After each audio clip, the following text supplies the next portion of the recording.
तो चलिए बात करते हैं कि चल क्या रहा है। चल तो फिलहाल यही रहा है कि सीबीएसई आईसीएसई के जो विद्यालय हैं उनके परीक्षाएं अभी अपने अंतिम चरण पे हैं। शायद बहुत सारी की परीक्षाएं अभी समाप्त हो चुकी है फिलहाल, इसलिए मैं फिलहाल घर में ही हूँ। शार्ट ट्यूशन्स बंद हैं अभी। कह सकता हूँ कि फिलहाल मैं आधा बेरोज़गार हूँ। आधा इसीलिए क्योंकि अभी मेरे विद्यालय की परीक्षाएं चल रही हैं तो मुझे वहाँ जाना पड़ रहा है। तो हमारे विद्यालय कुछ समय के बाद वो भी छुट्टियाँ हो जाएंगी, 18 तारीख से लास्ट। बाकी सारी चीज़ें छुट्टियों में चल रही हैं, तो फिलहाल मैं भी घर में ही छुट्टियाँ व्यतीत कर रहा हूँ। आने वाले कुछ एग्ज़ाम्स भी हैं जिसको लेकर तैयारियाँ चल रही हैं। खैर, मुद्दा वो नहीं है। मुद्दा अपनी पर्सनल चीज़ों को बताने का नहीं है। मुद्दा है कि देश में भी चल क्या रहा है। तो रिसेंटली मैं अभी घर में हूँ तो टीवी देखना थोड़ा सा होता ही है। जनरली मैं टीवी देखता नहीं हूँ, लेकिन मन कर रहा है तो भी थोड़ा बहुत देख लेता हूँ, क्योंकि मुझे भारतीय मीडिया पर से भी बिल्कुल भरोसा है नहीं, पहुँच चुका हुआ भरोसा। तो दिखाने में आ रहा है, सुनने में आ रहा है, चाहे वो सोशल मीडिया की बात हो, मोबाइल की बात हो या टीवी की बात हो, भारत में ईंधन की कमी है, एलपीजी शॉर्टेज सब जगह शॉर्टेज बताया जा रहा है। भारत में पेट्रोल की कमी हो गई है, ईंधन की कमी हो गई है। साउंड आपको आता होगा, थोड़ा सा मैनेज कीजिएगा। खैर, थोड़ा इम्पोर्टेंट डिस्कशन है, मैं तो इतना मैनेज कर सकते हैं, समझते हैं। ज़रूरी वाली बात है, क्योंकि कुछ चीज़ें ऐसी हैं जो हमारे रोज़मर्रा की ज़िंदगी को अफेक्ट करती हैं, और रोज़मर्रा की ज़िंदगी को अफेक्ट करने वाली ये चीज़ें खासकर भारतीय लोग समझ नहीं पाते हैं। जिस प्रकार अभी जो कॉन्फ्लिक्ट चल रहा है, मिडल ईस्ट के कॉन्फ्लिक्ट चल रहे हैं, इजराइल और ईरान के बीच जो वॉर चल रहा है, जिससे भारत को बहुत ज़्यादा इसको नुकसान पहुंच सकता है। टचवुड कि ऐसा ना हो, क्योंकि इसका खामियाजा भारत के हर नागरिकों को भुगतना पड़ेगा। जो लाइट वर्ग के लोग हैं, जो प्रबुद्ध संपन्न लोग हैं, तो मे बी वो बच ही जाएंगे। obvious सी बात है, उनके पास इतने आर्थिक संसाधन हैं कि वो अपने आप को इस प्रकार की सिचुएशन में बचा सकें। लेकिन जो भारत का जो मिडिल वर्ग है या जो लोअर मिडिल क्लास है, वो इसका मार झेल सकता है या झेलेगा। अब बात आता है कि चल क्या रहा है देश में पेट्रोलियम, डीजल, ईंधन कह सकते हैं आप, सीएनजी, एलपीजी की बहुत कमी चल रही है। अब बात आता है कि सच्चाई क्या है। क्या वास्तविकता में सच्चाई है कि ये सारी ईंधन की कमियाँ चल रही हैं? मैं अभी रिसेंटली 2-3 लोगों को सुन रहा था। एक तो हमारे जो भारत के प्रधानमंत्री जी हैं, वो कहते हैं कि किसी भी प्रकार का कोई कमी नहीं है भारत में ईंधन का। लोग, एक ख़ास प्रकार के लोग एजेंडा फैलाने की कोशिश कर रहे हैं। तो आप लोगों को गुमराह ना करें। भारत सेल्फ सफिशिएंट है, भारत में किसी प्रकार की कोई ईंधन की कमी नहीं हो रही है, हम लोगों में सब ठीक है। ये हमारे भारत के जो प्रधानमंत्री हैं नरेंद्र मोदी, इनका स्टेटमेंट है।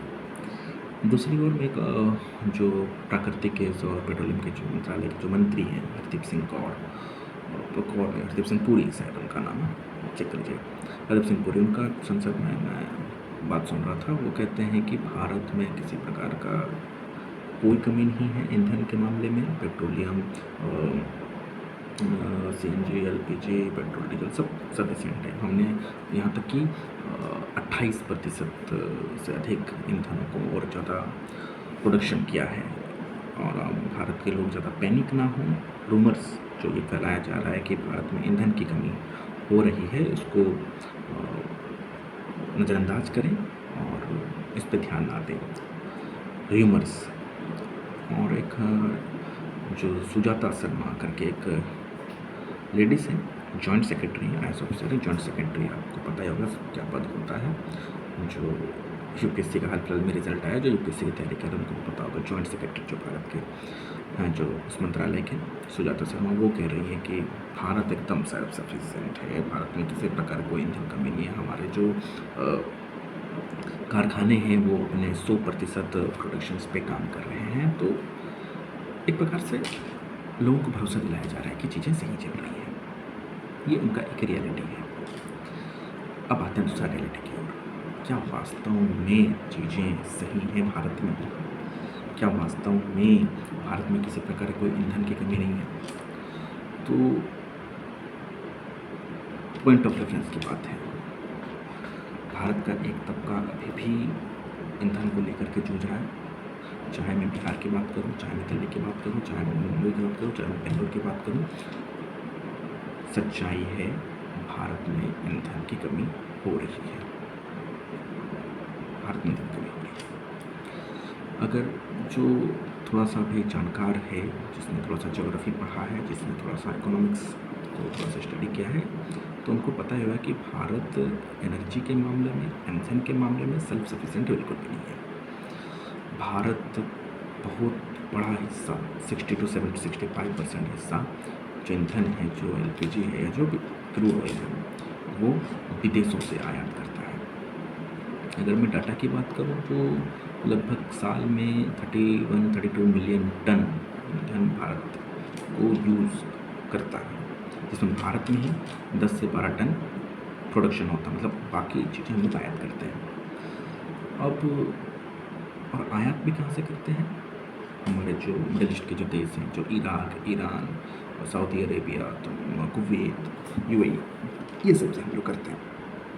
तो अभी मिडल ईस्ट में चल रहा है कॉन्फ्लिक्ट्स, अभी देशों में लड़ाई हो रही है, इजराइल ईरान का वॉर चल रहा है। वहाँ पे एक रास्ता है, जिस रास्ता बोलते हैं स्ट्रेट ऑफ हॉर्मुज़ करके, और वो स्ट्रेट ऑफ हॉर्मुज़ भारत आने का एकमात्र ज़रिया है। अधिकतर ईंधन एकमात्र ज़रिया मतलब अधिकतर ईंधन यहीं से आते हैं।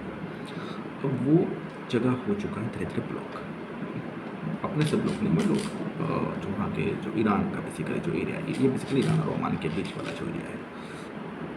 ईरान बात पहले भी ये धमकी दे चुका था भारत को कि भाई अगर लड़ाई, मतलब भारत को धमकी दे चुका था विदेश में, या इससे भारतीय सिर्फ इफेक्ट नहीं पड़ेगा, इसको समझना पड़ेगा कि अगर लड़ाइयाँ हुई तो हम लोग इस स्ट्रेट ऑफ हॉर्मुज़ को बंद करेंगे, जिससे भारत में आने वाले जो ईंधन हैं वो एकदम बंद हो जाएंगे। अब बात आता है कि भाई ईंधन अभी भारत के पास 12, 14 हफ्ते और 16 हफ्ते तक का स्टॉक है। अगर लड़ाई लंबा खींचा, अगर लड़ाई लंबा टल गया, तो फिर भारत को इसका भुगतान करना ही पड़ेगा। भारत सरकार के पास अल्टरनेटिव्स हैं, वो रूस से, वो अमेरिका से, वो ब्राज़ील से ईंधन खरीद सकता है। 14-15 हफ्तों का वो अपना स्टॉक भी रखा हुआ है। लेकिन ये भारत में सच्चाई में हैप्टिक सिचुएशन है, ईंधन की कमी हो रही है, लोगों को चीज़ें मिल रही हैं, ब्लैक मार्केट में चीज़ें चल रही हैं, मांग ज़्यादा हो गया है, खपत कम हो गया है। ये इकोनॉमिक्स एक चीज़ है जिसकी वजह से क्या हुआ है कि जो चीज़ों के दाम हैं वो बढ़े हैं।